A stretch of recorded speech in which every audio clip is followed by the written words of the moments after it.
నిజం చెప్పా వదినా. కేవలం మనం అభి గురించి ఆలోచించటం లేదని, మనం అసలు కుటుంబం గురించి ఆలోచించటం లేదన్నట్టుగా పెదనాన్న మాట్లాడుతున్నారు. నాకు కూడా చాలా బాధగానే ఉంది. ఎవరు బాధపడాల్సిన అవసరం లేదు. ఎందుకంటే ఈ కుటుంబానికి ఎవరు కావాలో వాళ్ళందరూ క్షేమంగానే ఉన్నారు. ఈ కుటుంబం ఎవరిని వద్దనుకుందో ఆ మనిషే దూరంగా ఉంది. తన కోసం మనం తలలు పట్టుకోని అవసరం లేదు, గొడవలు పెట్టుకోని అవసరం లేదు. కుటుంబ పెద్దగా ఆయన బాధ్యత ఆయన నిర్వర్తిస్తున్నారంట. నిర్వర్తించనివ్వండి. అందరూ లోపలికి పదండి. రండి.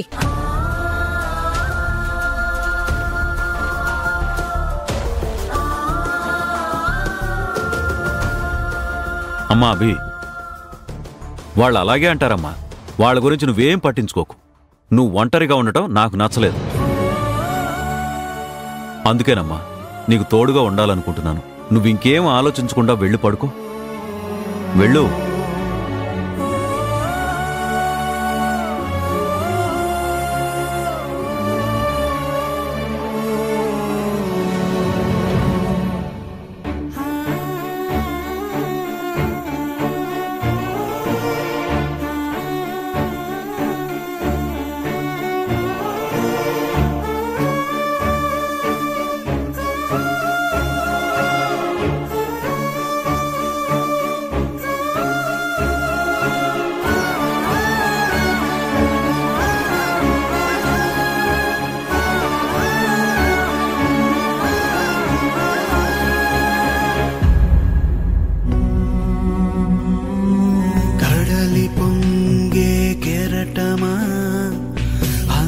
చిక్కని కావ్యమా మదిలో నిలిచి నవ్వే తీరమా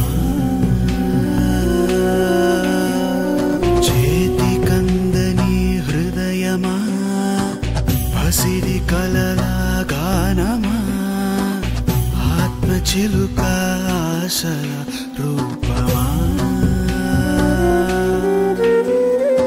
ఎదపై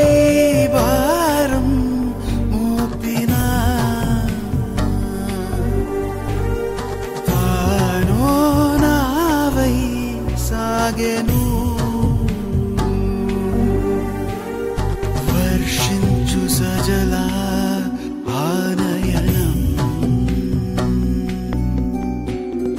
దర్శించు గగన ఆరూపం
కుటుంబం చుట్టూ ఏదో దుష్ట శక్తి ఆవరించినట్టు అనిపిస్తోంది. అందరూ ప్రశాంతత కోల్పోతున్నారు.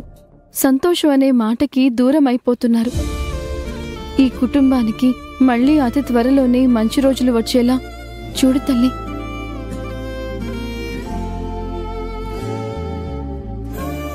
అమ్మా అభి.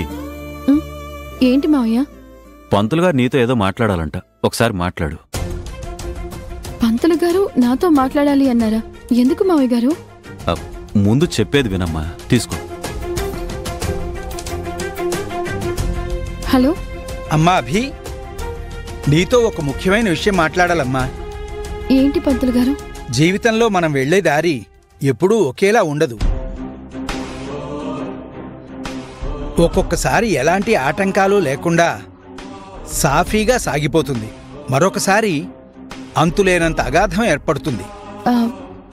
ఇదంతా నాకెందుకు చెప్తున్నారు పంతులు గారు? ఎందుకంటే ఆ అగాధం ఎదుర్కోబోయేది నువ్వేనమ్మా.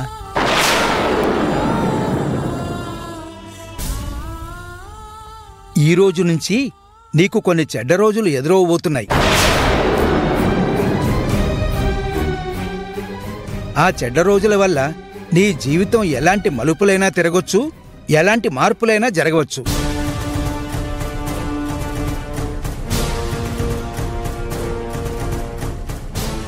వాటిని ఎదుర్కోవడానికి, వాటి నుండి బయటపడ్డానికి నువ్వు అనుక్షణం చాలా అప్రమత్తతతో ఉండాలమ్మా.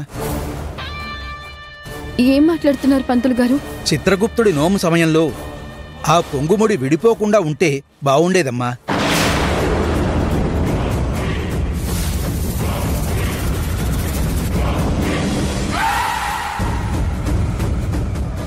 అది విడిపోవడం వల్లే ఇన్ని అనర్థాలకి దారితీస్తోంది. అలా జరుగుతుందని నేను కూడా అనుకోలేదు పంతులు గారు. నా ప్రయత్నం నేను చేశాను, కానీ ఫలితం దక్కలేదు. మనం ధైర్యంగా ఉంటే ఏ దుష్టశక్తినైనా ఎదిరించవచ్చు. కానీ ఒక్కసారి మనసులో భయం చేరిందా, ఒక చిన్న సమస్య కూడా భూగోళమంత భూతంలా కనిపిస్తుంది. అందుకే అమ్మా, ఎట్టి పరిస్థితుల్లోనూ ధైర్యాన్ని విడిచిపెట్టకు. సరేనా అమ్మా? అలాగే.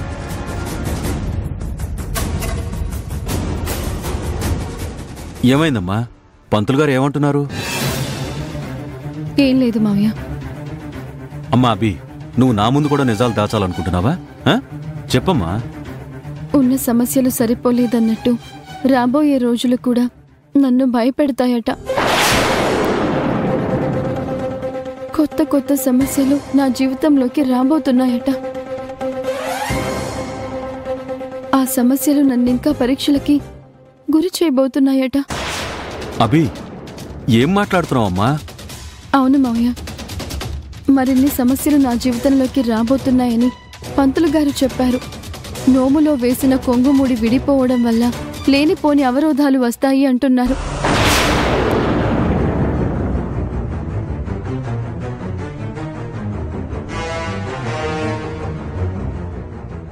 అమ్మా అభి, నువ్వేం భయపడకమ్మా. నీకు అండగా తోడుగా ఎప్పుడూ ఈ మామయ్య ఉంటాడు. ఎంత పెద్ద కష్టం వచ్చినా అది ఎదుర్కోవడానికి నీకు బలంగా నిలుస్తాడు. అర్థమైందా? నేను భయపడేది నా గురించి కాదు మావయ్య. కుటుంబానికి ఎలాంటి సమస్య వస్తుందోనని, కుటుంబం ఎలాంటి ఇబ్బందుల్లో పడిపోతుందోనని